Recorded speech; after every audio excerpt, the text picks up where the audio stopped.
Anita Mungu. President Museveni Anita Mungu.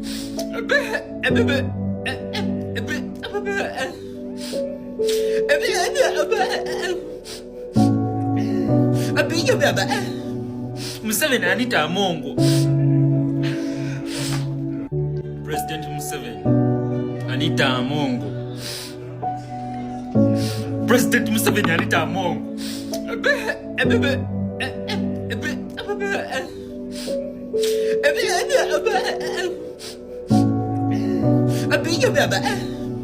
Museveni Anita Mungu. Oni baba papa neba kusabira nti oli lubuto nga tolina ekyo nakyo ngenda kyogera kyolina lubuto Anita okimanyi twakufuna lubuto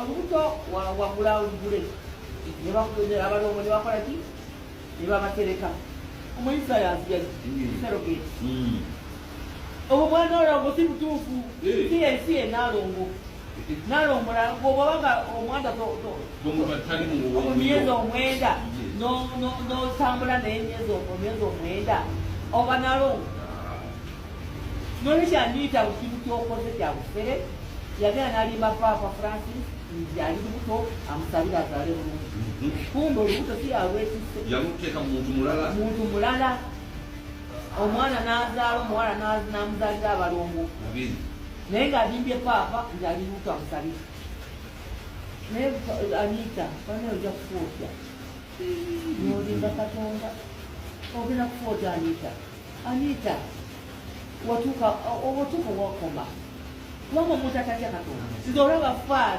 faada nyeka jasi faada mba mutya n'okumukwata ku ngalo kubanga omwami faada aba muntu mulungi alina omuzigo bayita omuntu bingi kufuuka faada emitenda gy'oyita kufuuka faada. Now, it is on Sunday that they actually come now to search her house, to search for money and other hidden treasures. And it turns out they can't find the money, so they begin digging the tiles in her house, in her staircase. They think there is a vault under the staircase. Finally, they find only 402,000 shillings. Okay. Which was in a box in her son's bed. So in her son's bedroom. Even that part is true. That they only found 402,000, not the... Only? No. The other one was social media banter. It wasn't true. Okay. So, now, of course, everyone who knows Anita Mungu knows Anita Mungu used to keep huge tons of cash in her house. Everybody who went there walked out with $50 million, or rather with 50 million shillings, or $30,000. She used to distribute a lot of cash. And the question, of course, for security is, where did this money go? Did she have such a highly sophisticated vault that she could have pressed the button and some place in the house opens? And because even you come Sheng, if we search your house, maybe we may find $1 million, at least mine. You may find about six. Maybe. Or you may find about 6 million or something. I have to keep some cash at home in case anything happens. I can't go to the bank and I can't use mobile money. So I am inclined to believe that how could it be that they did not find a lot of money at Anita Mungu's house? That is what has defied my thinking. So, but what we see is that the primary driver of what we are seeing with Anita Mungu is an attempt by Museveni to neutralize not a rival, but a potential rival, because Museveni must anticipate threats and neutralize them before they materialize. He cannot afford to have a contest with someone, because I was talking to someone, he said, but look, Anita Mungu has developed a lot of contact with the police. She's the one who chairs the appointments committee that approves the appointments. And who knows if she has not yet started making inroads with soldiers. You may find she has reached out some commanders and she has compromised them and you not know. So if anything happened and Museveni was not there, people's loyalties may change. And in that context, you may find you don't even have commanders underneath you. So this is a potential beast that needs to be slain in time before her teeth are ripe enough to act. I think that is the fundamental of what has happened. So, Bob, it's I mean, I had read that stuff about the witchcraft and all that. I mean, I just someone told me and I didn't believe it. I was like, it can't be. Netflix. This is a Nigerian movie on a grand scale, basically. I mean, Nollywood couldn't have scripted this. I mean, I wish we had a Desua here. She would be dying. Charles, for me, it says it says two things. Honestly. Andrew, I still Yes. don't believe you fully, but we'll let it pass. Charles, for me, this is then therefore what I see. If, let's say, I take Andrew's version of events, and I think for me, this was vintage, classic Museveni at work. You could see this, but let's go back, Andrew, to the political threat. I think what I've heard in discussions with other people is that he was already sure that he was going to take this course of action at least by October of last year. Why? Because of already the things they had followed the process that had led up from the primaries to right through to the eventually Kololo when the delegates conference took place, and how much control she had over that process of NRM. And it was obvious then that she wasn't doing it for him. Clearly, at that time, in her mind, she probably was investing to secure her position as speaker by sponsoring people during primaries and making sure that the people who came through and then getting that the number 2 position, that all of that, because remember, guys, we've argued here before, and I have no reason to change my mind, that she's actually a very effective political operator. She was, but her intention was probably to secure her position as speaker. And that's why there was a quiet alliance between her and Thomas Tayebwa. But the analysts or intelligence people we were following said, what is likely to be the effect of this if she can take the kind of control, Andrew, you've just described in different areas? And I think one of the last alarm bells was when they now go to Chankwanzi and she proposes 2 things: extension of the tenure of parliament by 7 years, which will take us to 2030 something. And together with that the selection of who should be president should be done by the party in parliament. So who at that point is the most powerful person in the party? It's her. She's number 2. She's got the resources. She's got everything she needs. Then she's in parliament and can therefore call the shots in parliament. So if parliament is the one electing the president, who is in charge of the president's election? Let's say, as both of you have argued, that the boss will still be around at about that time. She would just, so basically, and so in that sense, that was probably what triggered the need to neutralize her as an individual and create a new political reality.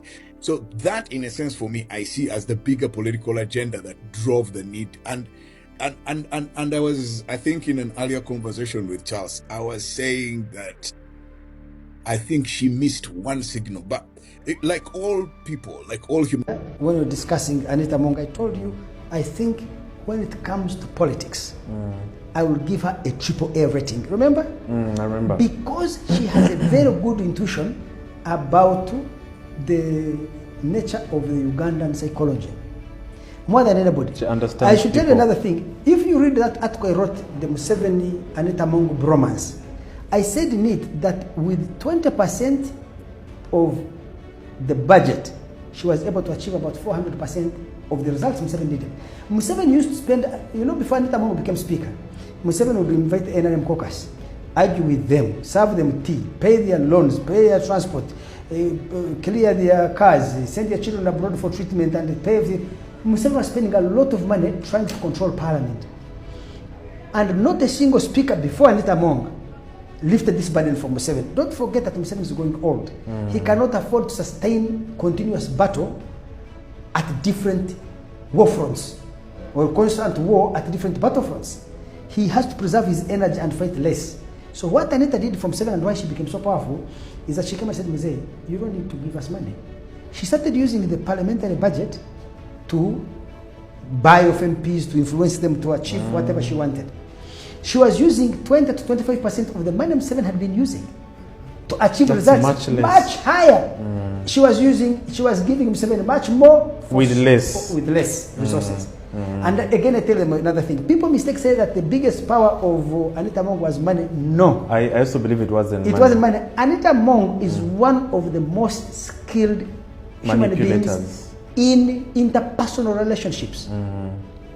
Whether it was a bishop, an MP, a minister, a businessman, a journalist. Even a poor person. Yes. She had very good interpersonal relations. That's why she was very powerful in electoral colleges.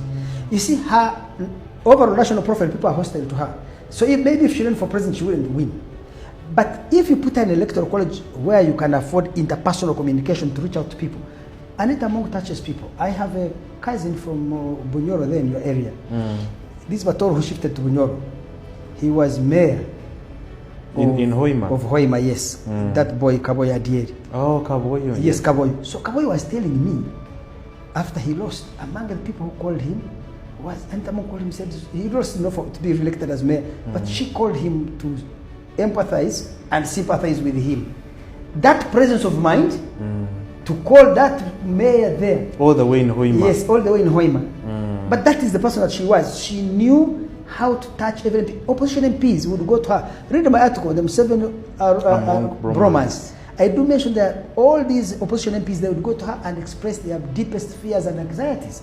And she would attend to them. And resolve them. So where you, who does not have empathy for people to feel you need $1 million shillings to win somebody over, Anita Mong just needed 250,000, a quarter of what you needed, because she touched people's hearts. There is a way she dealt with people. So she was able to win over that parliament with less money compared to Museveni because she has very good interpersonal skills.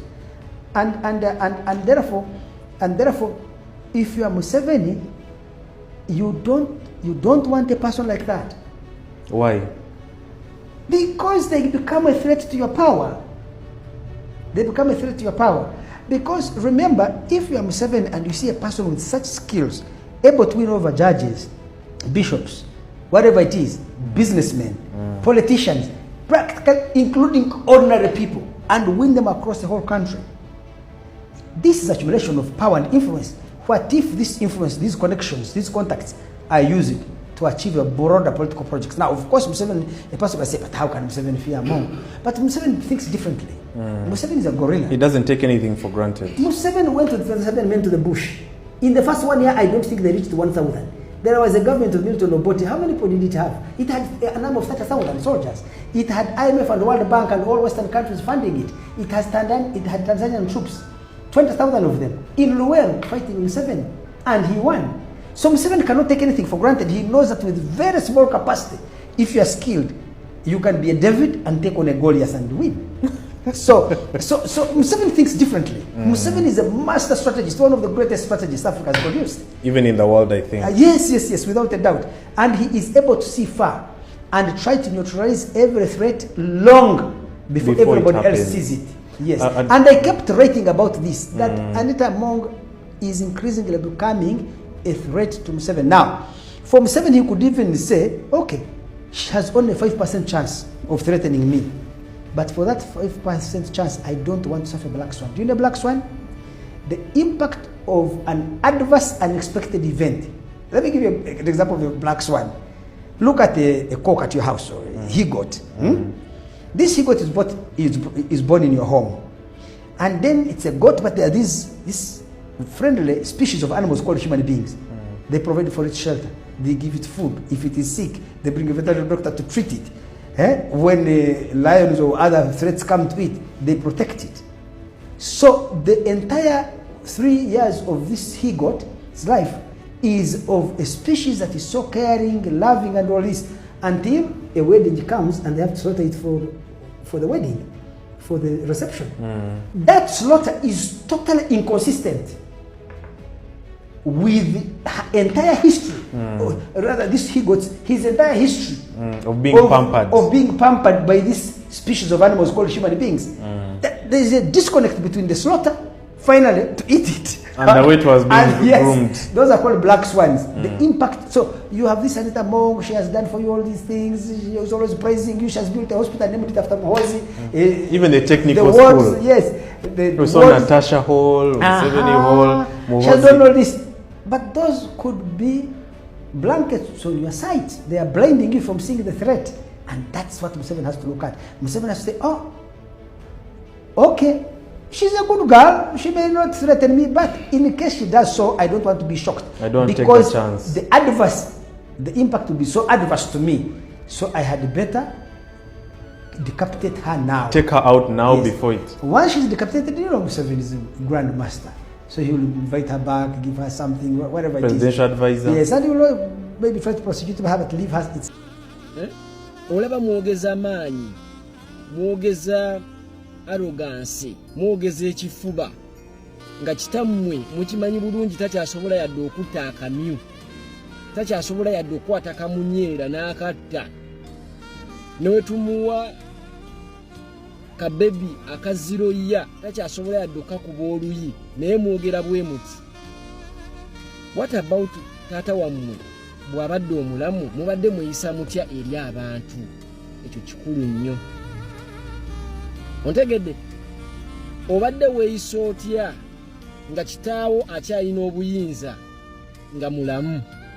Olaba mwogera bwe muti nga mukimanyi nti yayingidde Kabuli essaawa yonna, fayiro ye yatuuse ku mmeeza ya Gabudyeri n'abalala banne bakyalaba ngeri gye bagenda musaliramu, kulaba okwemulugunya kwekayunga kwabadde kutya, amaziga g'abantu matuufu si matuufu, ettaka yalibbanga teyalibbanga, yaviirangako abantu okuyingira Kabuli oba si kituufu, akyalimu naye mwogeza amaanyi, mwogeza essajja muganda wange.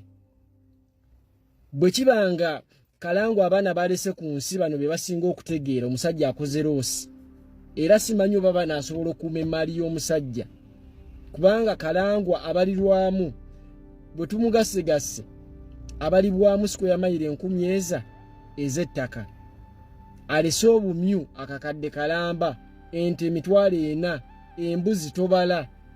Bano abaana bano gino emitwe gino ginaasobola okuuma emaali y'omusajja gy'abadde akukumbye ng'oyinza olowooza agenda nayo mu Kabuli?